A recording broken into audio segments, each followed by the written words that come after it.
দাঁড়াবে, উচ্চ আওয়াজে বলুন সুবহানাল্লাহ। এবং রোজাদারদেরকে ইন্ডিকেট করে বলেন, তোমরা রোজা তো রাখবে, একটু রোজার পবিত্রতা বর্ণনা করবা, রোজার পবিত্রতা তোমরা বজায় রাখবা। ওয়া ইযা কানা ইয়াউমু সাওমি আহাদিকুম, তোমাদের মধ্যে রোজার দিনে যদি কেউ রোজা রাখে, ফালা ইয়ারফুসু, সে যেন অশ্লীলতা থেকে একটু এড়িয়ে চলে, সে যেন ফাহিশা কাজ থেকে এড়িয়ে চলে।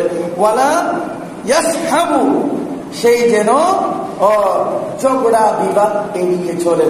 সুবহানাল্লাহ। ফাইন্না সাবাহু আহাদান আও কাতালাহু, যদি কেউ গায়ে পড়ে, কেউ তাকে গালি দিতে আসে অথবা ঝগড়া করতে আসে, সেই যেন বলে ফালিয়াকুল ইন্নী ইমরুন সাইমুন। কেউ যদি গায়ে পড়ে তার সাথে ঝগড়া লাগতে আসে, গালি মন্দ করে, সেই যেন বলে ও ভাই আমি তো রোজাদার। সুবহানাল্লাহ। এই কথা বলে যেন সে জবাব দেয় ওয়াল্লাযী নাফসু মুহাম্মাদিন বিয়াদিহি লাখুলুফুন ফামিস সাইমি, উচ্চ আওয়াজে বলুন সুবহানাল্লাহ।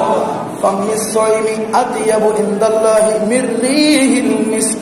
ও আমার উম্মত, তোমরা শুনে রাখো, আল্লাহ পাক রব্বুল আলামিন বলেন রোজা রাখার কারণে অনেকের মুখ থেকে সামান্য দুর্গন্ধ একটু বাহির হয়।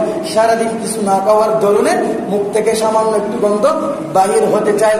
তোমরা শুনে রাখো, আমি আল্লাহ তোমাদের জন্য সুসংবাদ দিচ্ছি, রোজাদারদের মুখে ওই দুর্গন্ধটা আমি আল্লাহর কাছে মিশকে আম্বরের চাইতেও বেশি খুশবু লাগে।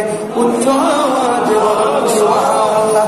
সেই সাথে খুশি দেখাচ্ছেন ও লিসায়েমে ফারহাতানে, আমি আল্লাহ তোমাদেরকে বর্ণনা করতেছি, একজন রোজাদারের জন্য দুইটি খুশি থাকে। কয়টি খুশি? দুইটি খুশি থাকে। সুবহানাল্লাহ। ইয়াফরাহুহুমা, যে খুশির মাধ্যমে সে খুশি হয়ে থাকে।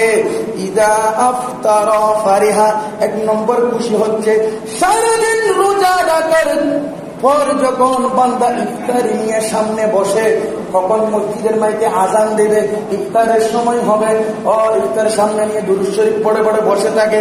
এক নম্বর খুশি হচ্ছে ওই রোজাদার যখন ইফতার নিয়ে বসে, ওই সময় একটি খুশি, উচ্চ আওয়াজে বলুন সুবহানাল্লাহ।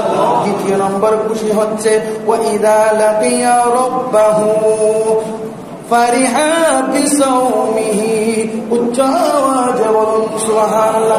দ্বিতীয় নম্বর খুশি হচ্ছে কাল কিয়ামতের ময়দানে রোজাদারদেরকে আল্লাহ পাক রব্বুল আলামিন স্পেশাল করে আল্লাহ পাক রব্বুল আলামিন 14 তারিখের চাঁদের মতন, 14 তারিখের পূর্ণিমার চাঁদের মতন মহান রব্বুল আলামিন তার বান্দাদেরকে দেখা দিবে।